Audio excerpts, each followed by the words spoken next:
오늘 하나님 함께 은혜 나누실 말씀은 사무엘하 9장입니다. 사무엘하 9장 말씀이 길지 않기 때문에 함께 1절부터 13절까지 함께 봉독하겠습니다. 다윗이 이르되 사울의 집에 아직도 남은 사람이 있느냐? 내가 요나단으로 말미암아 그 사람에게 은총을 베풀리라 하니라. 사울의 집에는 종 한 사람이 있으니 그의 이름은 시바라. 그를 다윗의 앞으로 부르매 왕이 그에게 말하되 내가 시바냐 하니 이르되 당신의 종이니이다 하니라. 왕이 이르되 사울의 집에 아직도 남은 사람이 없느냐? 내가 그 사람에게 하나님의 은총을 베풀고자 하노라 하니 시바가 왕께 아뢰되 요나단의 아들 하나가 있는데 다리 저는 자니이다 하니라. 왕이 그에게 말하되 그가 어디 있느냐 하니 시바가 왕께 아뢰되 로드발 암미엘의 아들 마길의 집에 있나이다 하니라. 다윗 왕이 사람을 보내어 로드발 암미엘의 아들 마길의 집에서 그를 데려오니 사울의 손자 요나단의 아들 무비보셋이 다윗에게 나와 그 앞에 엎드려 절하매 다윗이 이르되 무비보셋이여 하니 그가 이르기를 보소서 당신의 종이니이다. 다윗이 그에게 이르되 무서워하지 말라. 내가 반드시 내 아버지 요나단으로 말미암아 내게 은총을 베풀리라. 내가 네 할아버지 사울의 모든 밭을 다 내게 도로 주겠고 또 너는 항상 내 상에서 떡을 먹을지니라 하니 그가 절하여 이르되 이 종이 무엇이기에 왕께서 죽은 개 같은 나를 돌아보시나이까 하니라. 왕이 사울의 시종 시바를 불러 그에게 이르되 사울과 그의 온 집에 속한 것은 내가 다 내 주인의 아들에게 주었노니 너와 내 아들들과 내 종들은 그를 위하여 땅을 갈고 거두어 내 주인의 아들에게 양식을 대주어 먹게 하라. 그러나 내 주인의 아들 무비보셋은 항상 내 상에서 떡을 먹으리라 하니라. 시바는 아들이 15명이요 종이 20명이라. 시바가 왕께 아뢰되 내 주 왕께서 모든 일을 종에게 명령하신 대로 종이 준행하겠나이다 하니라.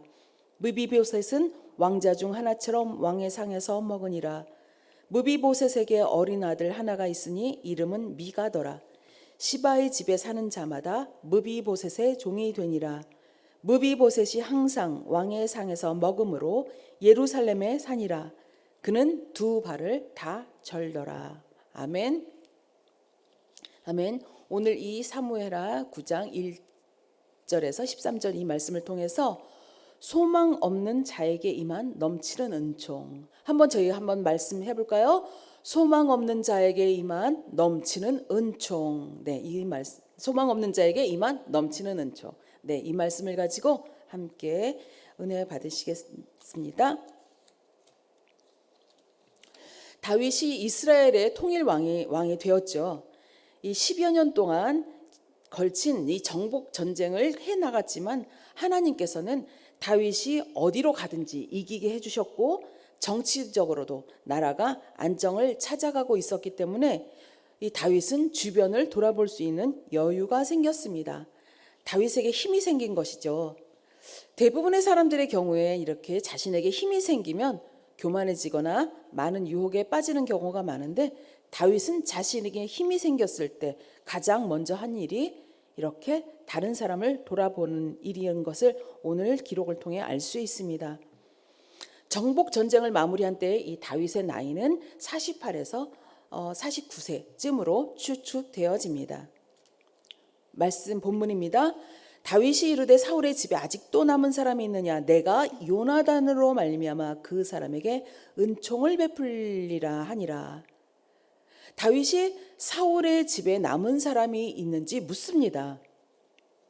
우리나라도 예전부터 그랬죠. 옛날에 그랬지만 고대 근동에는 새 왕조가 세워지면 후한을 없애기 위해서 이전 왕조의 후손들은 전부 죽이거나 노예로 만들어서 멀리 귀양을 보냈습니다. 하물며 사울은 10여 년이 넘게 다윗을 죽이려고 했었죠. 블레셋과의 전쟁에서 사울 부자가 죽고 난 후에 추종자들도 죽어서 사울 왕조가 몰락한 뒤로 이미 사울 집안은 풍비박산이 난 상태였습니다. 이러한 때에 다윗은 사울 집안 이야기를 꺼낸 것이죠. 이때 사울 신하들은 어떤 생각이 들었을까요? 원수들이 다 없어지고 다윗의 원수였죠. 근데 그것을 다윗이 갑자기 사울의 집안 이야기를 꺼냈습니다. 신하들은 머릿속에 복잡했을 것입니다. 머릿속에 계산이 복잡하게 돌아갔겠죠.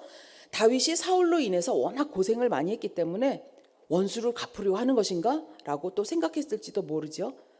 그러나 다윗이 의외의 이야기를 합니다. 요나단으로 말미암아 그 사람에게 은총을 베풀리라. 요나단이란 말을 듣고 신하들이 안도했었을 것입니다.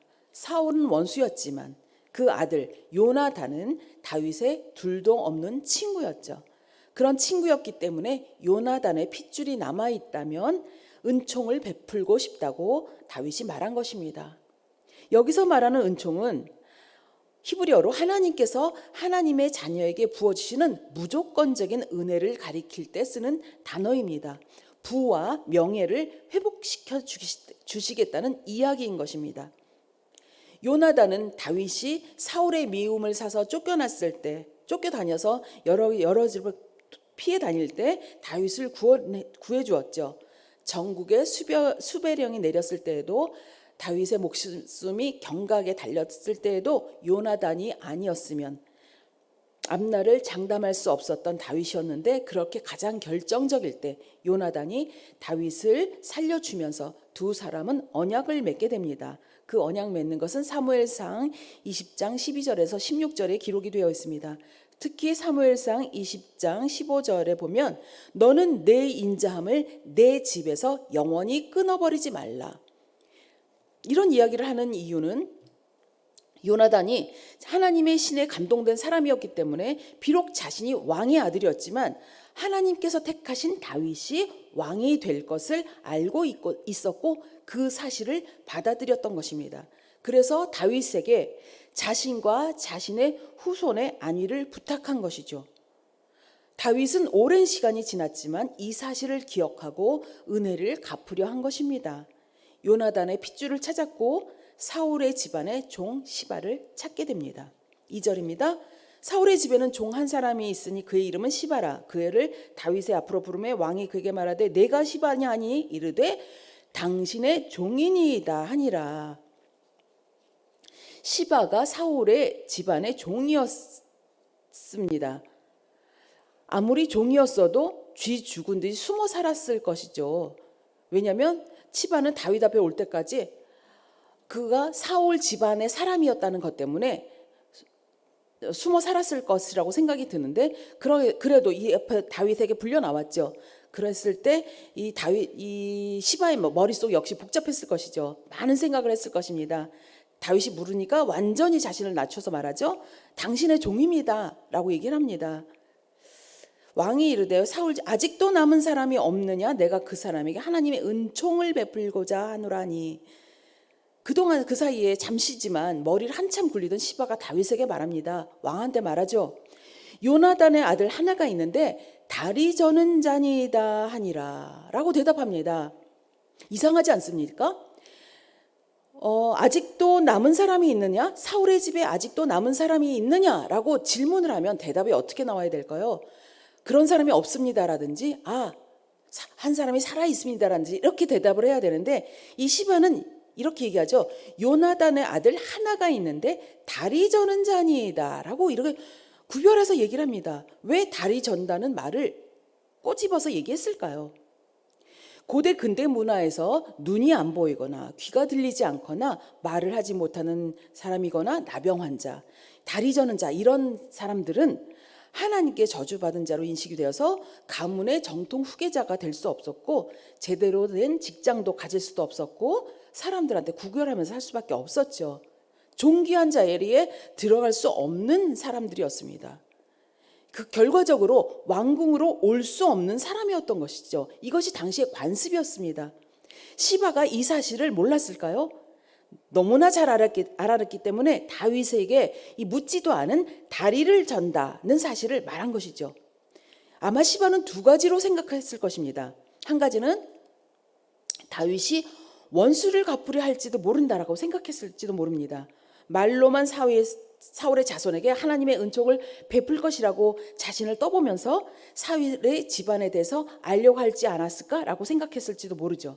그래서 사울의 핏줄이 하나님의 저주를 받아서 다리를 전다는 이야기를 듣고 다윗이 좋아하는 것을 생각해서 혹시나 죽여도 왕국으로 데려오지 않고 군사를 보내어 그 있는 자리에서 죽여버릴 것이라고 이 시바는 상상했을 것입니다.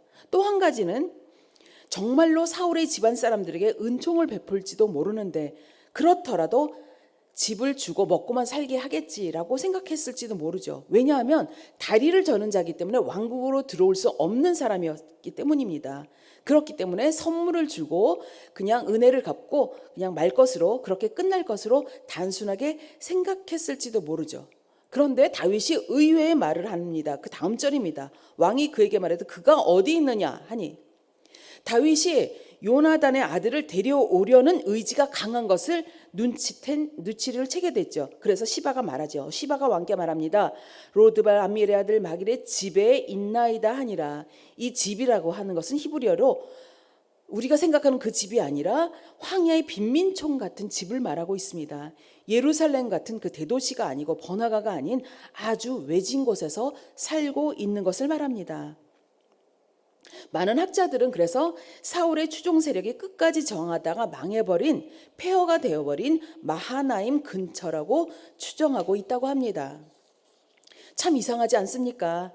자신의 주인집 자손이 이렇게 몸에 어려움이 있는 것을 알고서 외진 곳에서 가난하게 사는 것도 알고 있는데 이 종의 신분 이 시바는 어떻게 살고 있는지 신기하지 않습니까? 이 시바 자신은 예루살렘에 살고 있습니다. 이것에 대한 이야기는 이후의 10절에 자세하게 살펴보도록 하겠습니다.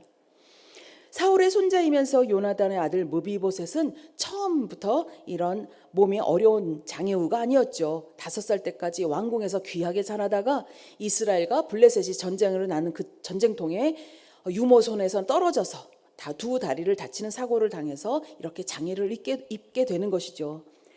무비보셋은 다윗과 자기 아버지 요나단의 우정에 대해서 몰랐을 수 있었고 아마 몰랐을 것이라고 추정이 되어집니다. 무비보셋 입장에서는 다윗을 자신의 집안을 망하게 한 적으로 알고 있었을 것이고 자신을 찾는 것을 알고 두려워했을 것이겠죠. 아마 백향목으로 지어진 왕궁에 들어갔을 때 이 무비보셋은 두려워했을 것입니다. 목발 같은 것을 짚고 갔겠죠. 왕궁에는 그런 사람이 들어간 적이 없었기 때문에 더욱 어려웠을 것입니다. 많은 사람들이 놀란 눈으로 쳐다보았겠죠. 그래서 다윗 왕이 그를 데려오게 되죠. 그래서 6절에 사울의 손자 요나단의 아들 무비보셋이 다윗에게 나와서 말합니다. 엎드려서 다윗이 이르되 무비보셋이여 하니 그 말 자체도 그 무비보셋의 가슴을 떨리게 하는 말이었을 것입니다. 그가 무비보셋에 말하죠. 당신의 종인이다라고 대답합니다. 가엾은 무비보셋의 모습이죠. 다윗은 꿈에도 그리던 그 친구 요나단을 보는 듯 했지만 그 아들은 너무나 모습이 남루했습니다. 삐쩍 말랐을 것이고 초라한 옷차림에 목발을 집은 무비보셋, 가난하고 외로움에 지쳐 살던 두려움에 가득한 얼굴이었을 것입니다. 목숨같이 사랑했던 요나단의 아들의 이런 모습을 보고 다윗은 어떤 심정이었을까요? 굉장히 가슴 아팠을 것이겠죠. 그래서 다윗이 안심시킵니다. 7절에 무서워하지 말라. 내가 반드시 내 아버지 요나단으로 말미암아 내게 은총을 베풀리라. 내가 내 할아버지 사울의 모든 밭을 다 내게 도로 주겠고 또 너는 항상 내 상에서 떡을 먹을지니라 하니. 앞에서 말씀드린 은총, 하나님께서 하나님의 자녀에게 베풀어 주시는, 부어 주시는 무조건적인 은혜를 가리킬 때 쓰는 단어가 말씀드렸죠. 부와 명예를 회복시켜 주시는 것이라고 말씀드렸는데 지금 다윗이 이렇게 무비보셋에게 이런 얘기를 또 얘기합니다. 은총을 베풀고 부와 명예를 회복시켜 준다고 말씀했죠. 그리고 내 상에서 떡을 먹을지니라. 왕의 상에서 같이 떡을 먹는 사람은 아무나 먹지 않죠. 가족들도 쉽게 먹지 못할 것입니다. 가족이 많기 때문에 왕자들이나 정말 아주 가까운 사람들이만 먹는데 이 자기를 괴롭히고 자기의 원수 같던 사울의 자손인 이 무비보셋에게 함께 너 내 상에서 같이 떡을 먹을 것이라고 얘기합니다. 그래서 8절 무비보셋이 무엇을 얘기합니까? 이 종이 무엇이기에 왕께서 죽은 개 같은 나를 돌아보시나이까라고 대답합니다. 이 이스라엘에서 이 죽은 개라는 이 이야기는 아주 가장 최악의 용이고 가장 최악으로 자기를 낮추는 말이라고 합니다. 가장 최상의 욕인 것이죠. 자기 자신에게 욕을 하면서 자기를 그렇게 얘기하고 있습니다. 그렇지만 다윗은 그것에 대해서 무비보셋에게 아무 얘기하지 아니하고 왕이 시바를 부릅니다. 사울의 시종 시바를 불러서 말합니다. 사울과 그의 온 집에 속한 것은 내가 다 내 주인의 아들에게 주었노니 라고 얘기하죠.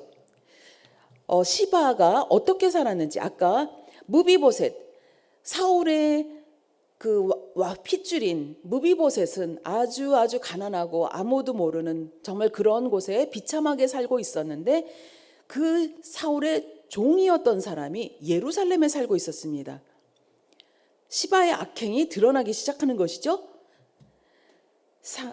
다윗이 이것을 다 꿰뚫어 보고 있었다는 것이 굉장히 놀라운 일입니다. 사울과 그의 온 집에 속한 것은 다 내 주인의 아들, 지적하죠. 시바 너의 주인의 아들에게 주겠다고 얘기합니다.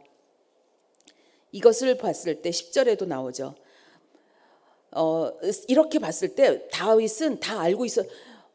시바를 통해서 다 아는 것이 아니라 미리 다 조사해서, 왕이기 때문에 많은 것들을 그 나라를 다 다스리고 있었기 때문에, 안정되었기 때문에 그 나라 상황을 거의 다 꿰뚫고 있었겠죠. 그래서 이미 다윗은 이 시바라는 사람을 통해서 정보를 얻은 것이 아니라 그 전에 미리 이 무비보셋에 대한 많은 정보들을 알고 있었다고 생각이 되어집니다. 그래서 이때 다윗이 시바에게 하는 이야기들이 이해가 되어집니다. 10절에 너와 내 아들들과 내 종들은 그를 위하여 땅을 갈고, 되게 재밌죠. 너와 내 아들들은 그를 위해 땅을 갈고 거두어 내 주인의 아들에게 양식을 대주어 먹게 하라. 그러나 내 주인의 아들 무비보셋은 항상 내 상에서 떡을 먹으리라 하니라. 그 다음 말이 되게 재밌습니다. 시바는 아들이 15명이요 종이 20명이라. 아들이 15명이라 합니다. 지금 우리나라에서도 자녀 한 명 이상 낳는 거 쉽지 않은 세상을 살고 있다고 해서 많이 어려워들 하고 있죠. 뭐 그때는 더 심했겠죠. 근데 아들이 15명입니다. 그러면 딸은 몇 명일까요? 그렇다면 자식은 몇 명일까요? 충분히 상상하실 수 있죠. 그런데 자기도 종인데 그 시바의 종이 또 20명이라고 합니다. 그림이 그려지시죠? 머릿속에서. 사울의 것을 자기가 착취했던 것이겠죠. 착취하고 무비보셋에게는 어떻게 얘기했을까요? 다윗이 당신을 죽이려 할지 모르니까 멀리 숨어 계십시오. 나라가 안정이 되고 여러 가지가 되면 내가 당신을 부르겠습니다. 많이 듣는 이야기 아닙니까? 드라마에서나 많이 보던 이야기가 오늘 이 성경에도 기록이 되어 있습니다. 당시에 결혼하려면, 지금도 마찬가지지만 그 당시에는 더 많이 엄청난 지참금이 필요했습니다. 아들이 15명이면 한 사람이 아니겠죠. 부인이 아주 여러 명이라는 이야기고, 딸까지 치면 자손이 너무 많다는 이야기죠. 종이 20명이다. 사울의 재산을 착복하지 않고는 이것은 절대로 불가능한 일인 것입니다. 무비보셋을 보호한다고 하면서 멀리 보내버리고, 그런 시바가 무비보셋을 먹여 살리라고 다윗이 명하고 있습니다. 섬기게 합니다. 놀라운 은혜의 말인 줄 믿습니다. 아멘. 아무리 속여도 우리는 마치 왕의 눈을 속일 수 없는 것처럼 우리는 하나님의 눈을 속일 수 없죠. 하나님은 다 보고 계시죠. 그것이 우리에게 굉장한 위로가 됩니다. 그렇기 때문에 악인들이 잘 나가는 것, 그들이 너무나 잘 먹고 잘 사는 것을 하나님께서 부러워하지 말라 하셨죠. 우리는 하나님의 자녀이기 때문에 우리는 하나님의 자녀로서 당연히 누리는 많은 것들을 하나님께서 베풀어 주셨습니다. 권세를 주셨습니다. 또한 그렇기 때문에 이 11절에 또 시바가 순종하게 되고 왕자 중 하나처럼 무비보셋의 왕의 상에서 먹으니라 라고 나옵니다. 왕의 상에서, 내 상에서 먹으니라, 이 말이 3번 반복해서 나오죠. 7절, 10절, 11절에 나오는데 다윗의 상에서 평생 함께 식사하게 된 무비보셋은 가장 큰 특혜인 것이죠. 왕의 상에서 먹는다는 것은 VIP로서 특혜인데 왕자들에게나 주어지는 특권입니다. 이 히브리어로 먹는다는, 교제한다는 것인데 왕자들처럼, 가족처럼 평생을 누리며 살게 된다는 것을 의미하죠. 왕이 존귀하게 여기는 자를 너희들도 존귀하게 여기라는 것입니다. 완전한 회복의 은혜를 입은 무비보셋인 것입니다. 하나님께서 우리를 구원하신 것처럼 구원하신 은혜가 이 가운데 숨겨져 있죠. 완전한 회복의 은혜를 입은 저희 모두가 하나님의 모든 놀라운 은총을 받고 있는 줄 믿습니다. 아멘. 13절에도 시바의 아들이 무비보셋의 어린 아들 하나, 미가이죠. 시바의 집에 사는 자마다 무비보셋의 종이 되고, 요나단의 집안이 이렇게 다윗으로 인해서 또 아들 미가가 여러 자손을 낳게 되고, 이래서 다윗으로 인해서 이 사울의 집안이 회복이 됩니다. 13절에도 무비보셋 항상 왕의 상에서 먹음으로 예루살렘에 사니라. 왕궁에 살지 않으면, 예루살렘에 있지 않으면 항상 밥을 같이 먹을 수 없겠죠. 그래서 왕궁에 산다는 것이죠. 그 상황은 그가 두 발은 다 저는 상황이지만 완전한 회복의 은혜가 있는 것이죠. 말씀 마무리합니다. 우리는 세상이라는 것에서 떨어뜨려져서 많은 상처를 받고 살고 있죠. 그래서 우리에게는 크고 작은 많은 아픔들을 갖고 있는 줄 생각이 듭니다. 하나님께서는 다윗을 통해서 무비보셋을 살리시고 은총을 입게 하신 것처럼 소망 없는 우리들을 위해서 예수 그리스도를 보내주셨고 살려주셨고 회복시켜 주셨습니다. 우리들을 하나님의 자녀로 삼아주셔서 존귀하게 해주셨고, 하나님은 우리들과 함께 평생 교제해 주시는 놀라운 은혜를 주신 줄 믿습니다. 아멘. 원수들이 마치 시바와 많은 원수들을 물리쳐 준 다윗처럼 하나님께서는 원수들을 우리들의 건드리지 못하도록 하나님께서 선포해 주신 것입니다. 우리를 하나님의 왕의 자녀로 세워주신 것입니다. 아멘. 하나님의 은총을 받은 이렇게 소망 없는 자에게 임한 넘치는 은총을 우리 모두에게 지금 이 시간에도 앞으로도 계속 우리뿐만 아니라 우리들의 자손에게도 계속 은혜가 넘칠 줄 믿습니다. 다윗을 통해서 그 자손들에게 계속 그 은혜가 넘어가는 것처럼 하나님께서 우리를 통해서 또한 우리들을 자녀를 통해서 하나님께서 이루고자 하시는 그 놀라운 그 소망의, 그 놀라운 구원의 역사와 그 놀라운 그 소망을, 하늘 소망을 우리들에게 계속 부어주시고 회복시켜 주시는 놀라운 은혜를 주신 하나님을 찬양드립니다. 아멘. 왕의 자녀로 회복시켜 주신 우리 아버지를 찬양하고 감사드립니다. 이 놀라운 은혜를 날마다 순간마다 고백하시면서 늘 승리하시는 저희 모두가 되시길 다시 한번 예수님의 이름으로 부탁드립니다. 아멘. 그 은혜를 마음껏 누리시길 바랍니다. 말씀 한 절 읽고 마무리하겠습니다. 베드로전서 2장 9절입니다. 베드로전서 2장 9절 크게 함께 읽습니다. 그러나 너희는 택하신 족속이요 왕 같은 제사장들이요 거룩한 나라요 그의 소유가 된 백성이니 이는 너희를 어두운 데서 불러내어 그의 기이한 빛에 들어가게 하신 이의 아름다운 덕을 선포하게 하려 하심이라. 아멘. 아멘. 아멘. 우리를 이렇게 불러내신 이유 또 나와 있죠. 아름다운 덕, 하나님의 그 말씀, 그 구원의 그 놀라운 것들을 선포하게 하는 정말 복된 하나님의 왕의 자녀로서 승리하시길 예수님의 이름으로 부탁드립니다. 아멘. 기도드립니다. 하나님, 소망 없는 자에게 임한 그 은혜가 저희 가운데 또 그 무비보셋뿐만이 아니라 저희들 가운데도 놀랍게 동일하게 역사하여 주심을 찬양하고 감사합니다. 세상이라는 그것들에 떨어뜨려져서 많은 상처도 받고 수많은 일들을 겪고 살지만 결국 우리들은 하나님의 구원을 받았고 하나님의 놀라신 그 자비하신 품으로 우리를 인도하여 주셔서 찬양하고 감사드립니다. 하나님의 상에서 먹고 마시게 하셔서 너무 감사합니다. 그렇게 소망 없는 우리들이 하나님의 그 놀라우신 은총을 잊고 하나님의 은혜를 잊고 이 세상 가운데 악한 영을 이겨나가며 승리해 나가니 찬양하고 감사드립니다. 하나님이 이 승리가 우리만 누리는 것이 아니라 정말 우리들의 사랑하는 이웃 친척들, 우리들의 가족들, 자녀들 모두 함께 누리며 함께 나누는 귀한 은혜 되도록 더욱더 저희들의 마음과 생각과 입술을 아버지 역사하여 주시옵소서. 붙들어 주시옵소서. 하나님을 선포하기 원합니다. 하나님의 덕을 더욱더 선포하길 원하오니 하나님 더욱더 하나님의 은총과 하나님의 놀라우신 은혜로 하나님의 권세로 더욱더 함께하여 주시옵소서. 하나님이 승리하셨기에 저희 모두 승리했습니다. 모두 이겼습니다. 하나님 잘 될 줄 믿습니다. 정말 영혼이 잘 된 것처럼 범사가 잘 되고 강건한 놀라운 은혜가 저희 모두에게 아버지 하나님 임한 것이 오늘의 이 말씀을 통해서 아버지 하나님 자세히 알려주셔서 너무 감사하오니 이것을 모두 누리는 귀한 저희 모두가 되도록 축복하여 주시옵소서. 하나님 많은 것들이 감사의 주 앞에 물질드렸사오니 하나님 나라가 확장되고 하나님께서 귀히 여기시는 물질 되게 하시고 바친 손길 모두 놀랍도록 축복하여 주셔서 정말 하나님의 자녀로서 이 세상 가운데 승리함을 증거하는 귀한 왕의 자녀도로 축복하여 주시옵소서. 하나님께 감사드리고 정말 소망 없는 우리에게 소망을 주시고 은총을 베풀어 주시고 많은 것들을 회복시키신 하나님께 감사드리며 우리 구주 예수님 이름으로 기도드립니다. 아멘.